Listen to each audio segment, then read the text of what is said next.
Well, Teresa Giudice is one of the stars of The Real Housewives of New Jersey, but for this past year, she was also known as inmate number 65703-050. Giudice recently returned home after spending 11 and a half months in prison for tax fraud, and she writes about it all in her memoir, Turning the Tables. And in our last hour, we showed you our conversation back at home in New Jersey. Now Teresa is with us for her first live TV interview since her release. Welcome. Thank you. And it's a big deal today because you actually get to leave your home. You were under house arrest, even though you returned back in December.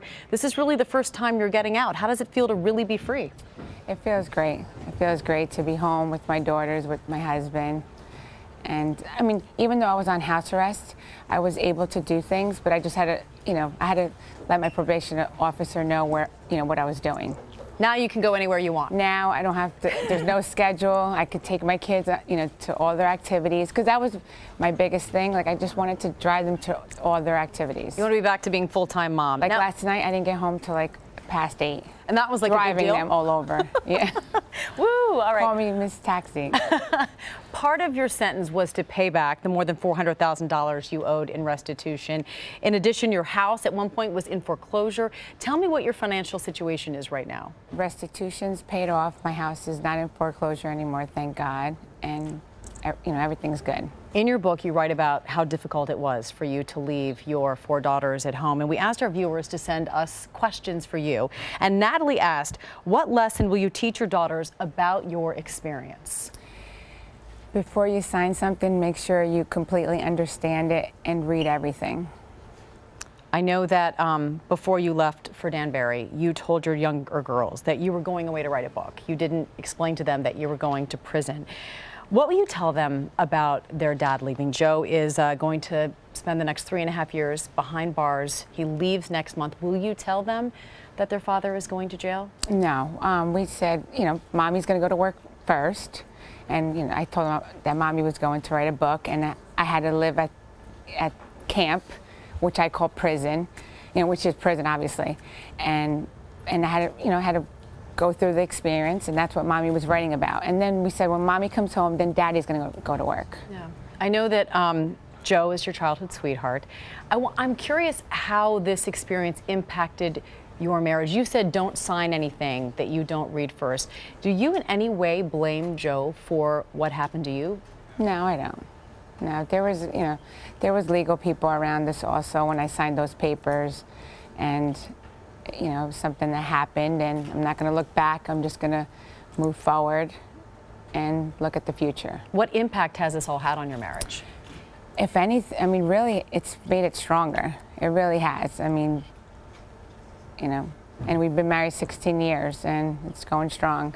So you've been home for a little over a month now. After you got home and hugged your family and did what was important, I want to know, what was the first luxury you treated yourself to that you had been denied when you were in prison? Just spending time with my daughters.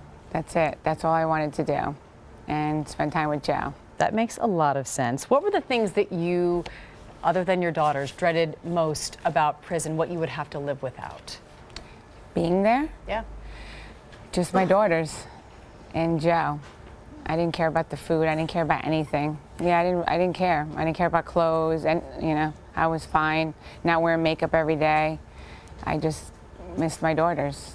They're my life. I live for them.